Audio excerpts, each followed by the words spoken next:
नमस्कार दोस्तों, स्वागत है आप सभी का। दोस्तों, आपका जो एनएमएमएस का एग्ज़ाम होने वाला national means cum merit scholarship exam का, उसके लिए वेरी इंपॉर्टेंट क्वेश्चन लेकर आ चुके हैं। ये हमारी दोस्तों एसएसटी की जो है क्लास रहने वाली 5वीं क्लास है। इससे पहले हमने दोस्तों यहाँ पर जो है 25 क्वेश्चन किए थे, यहाँ पर जो है भारतीय संविधान के, तो उससे आगे बढ़ाते हुए चल रहे हैं। यानी कि भारतीय संविधान का जो सेकंड पार्ट होने वाला है। तो देखिएगा, हम यहाँ पर बिना टाइम वेस्ट किए स्टार्ट कर रहे हैं। आगे बढ़ने से पहले बता दूँ, चैनल को सब्सक्राइब नहीं करेगा आप सब्सक्राइब कर लें, नोटिफिकेशन बेल को प्रेस कर लें। पहला क्वेश्चन दे रखा है, संविधान का प्रारूप किसने तैयार किया। हमने बात की थी भारत का संविधान प्रारूप के बारे में, तो डॉक्टर भीमराव अंबेडकर होंगे। बहुत सिंपल क्वेश्चन है, क्या दिक्कत है इसमें, ठीक है। नेक्स्ट देखिएगा, भारतीय संविधान की प्रस्तावना में समाजवादी और धर्म यानी कि समाजवादी और धर्मनिरपेक्ष जो शब्द है वो कब जोड़े गए थे। तो एक यानी कि संविधान का संशोधन हुआ था, यानी कि जो 42वां संविधान संशोधन हुआ था 1976, उसमें जोड़ा गया था, ठीक है। नेक्स्ट, संसद ने नागरिकता अधिनियम सर्वप्रथम यानी कि जो नागरिकता अधिनियम है वो कब पारित किया था। तो दोस्तों 1955 के अंदर हमारा करेक्ट आंसर होने वाला ऑप्शन 3 इज राइट आंसर। संविधान की प्रस्तावना में भारत को क्या कहा गया। देखिए, भारत जो है, भारत की जो संविधान की जो प्रस्तावना है उसमें एक क्या है, भारत एक दोस्तों क्या है, एक हमने बात की थी कि संपूर्ण यानी कि प्रभुत्व संपन्न है, समाजवादी, धर्म पंथ निरपेक्ष और लोकतांत्रिक गणराज्य कहा गया है, ठीक है दोस्तों। नेक्स्ट, सामाजिक आर्थिक और न्याय की व्यवस्था संविधान के किस भाग में की गई। देखो, सामाजिक आर्थिक और न्याय की जो व्यवस्था है वो कौन से, वो देखिएगा भारत की जो प्रस्तावना है संविधान की उसमें की गई है, प्रस्तावना के अंदर, ठीक है। भारत की विदेश नीति का संबंध संविधान के किस अनुच्छेद, देखो भारत की विदेश नीति का संबंध जो है वो संविधान के किस यानी कि अनुच्छेद से है। तो विदेश नीति दोस्तों ये अपना अनुच्छेद 51 से है, तो option number B correct answer हो जाएगा। संविधान की प्रस्तावना में वर्णित लोकतंत्र को किस रूप में अंगीकार यानी किस रूप में जो है स्वीकार किए गए।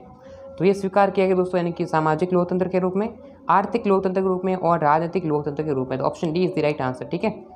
निम्नलिखित का आपको मिलान करना है, मिलान करके बारे में बताना है, फर्स्ट एंड सेकंड, फर्स्ट को सेकंड से ये आपको मिलान करना, ठीक है दोस्तों। यहाँ पर क्या दे रखा है, पहले हमारे पास दे रखा है दोस्तों, इसका जो देखिएगा मौलिक अधिकार और न्यायिक समीक्षा किससे हो जाएंगे, ये अपने हो जाएंगे संयुक्त राज्य अमेरिका से, इससे मिल जाएगा ऑप्शन 2 से।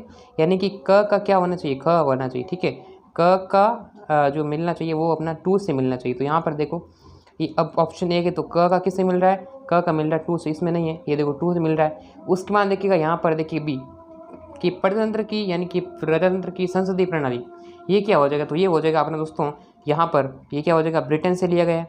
राज्य की नीति निर्देशक तत्व कहाँ से लिए गए, तो ये लिए गए अपने दोस्तों आयरलैंड से लिए गए, यानी थर्ड आंसर होगा। एंड संघ की प्रदर्शित अवशिष्ट शक्तियाँ किसके पास यानी किससे ली गई है, कनाडा से ली गई है, ऑप्शन बी राइट आंसर हो जाएगा, ठीक है दोस्तों।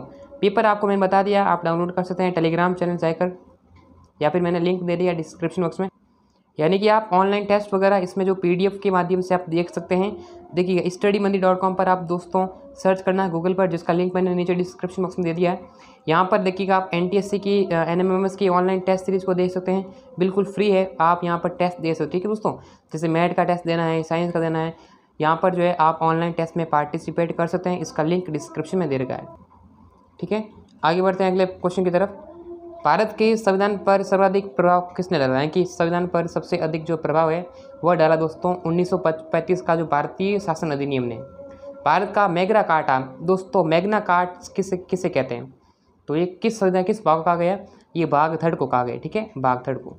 निम्नलिखित में से किस विषय का संबंध संघ सर्च से नहीं है, यानी कि संघ सूची से दोस्तों किसका संबंध नहीं है। तो ये दोस्तों देखिएगा शिक्षा का है, रक्षा से है, परिवहन और संचार से, लेकिन केंद्रीय आबकारी और कस्टम शुल्क से नहीं है, ठीक है दोस्तों। संविधान की प्रस्तावना में वर्णित समाजवादी शब्द से क्या अभिप्राय।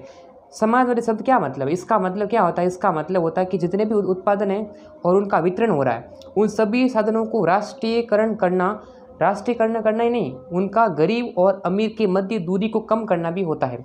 तो ऑप्शन सी राइट आंसर हो जाएगा। किस संविधान अधिनियम के द्वारा संपत्ति के अधिकार यानी कि संपत्ति के अधिकार को मूल अधिकार की बजाय विधिक अधिकार की संज्ञा दी थी। यानी मूल अधिकार भाई संपत्ति के अधिकार को हटा दिया था। अभी वर्तमान में कितने मौलिक अधिकार है, 6 अधिकार है। तो इसका आंसर आपको बताना। तो दोस्तों कौन से संविधान संशोधन, ये 44वां हुआ था, ऑप्शन डी आंसर करेक्ट है। संविधान के 3 भाग में वर्णित मौलिक अधिकारों के वर्तमान मौलिक अधिकार कितने हैं, 6 है, पहले 7 है, एक हटा दिया, संपत्ति के अधिकार को 6 आ जाएगा, option A correct answer. Next, अनुच्छेद 14 में वर्णित अभिव्यक्ति विधि का समान संरक्षण से क्या अभिप्राय। इसका अभिप्राय देखिएगा प्रत्येक व्यक्ति पर एक ही विधि लागू करना। अनुच्छेद 14 में वर्णित इसका जो समता का अपवाद कौन सा है, तो अपवाद में बताना है। तो जो राष्ट्रपति, ठीक है, तो राष्ट्रपति हमारा देखो प्रधानमंत्री मुख्य चुनाव हो जाएंगे, लेकिन मुख्यमंत्री भी है, लेकिन राष्ट्रपति अपना करेक्ट आंसर हो जाएगा। प्राण और दैहिक स्वतंत्रता का संरक्षण किस अनुच्छेद के प्राप्त है?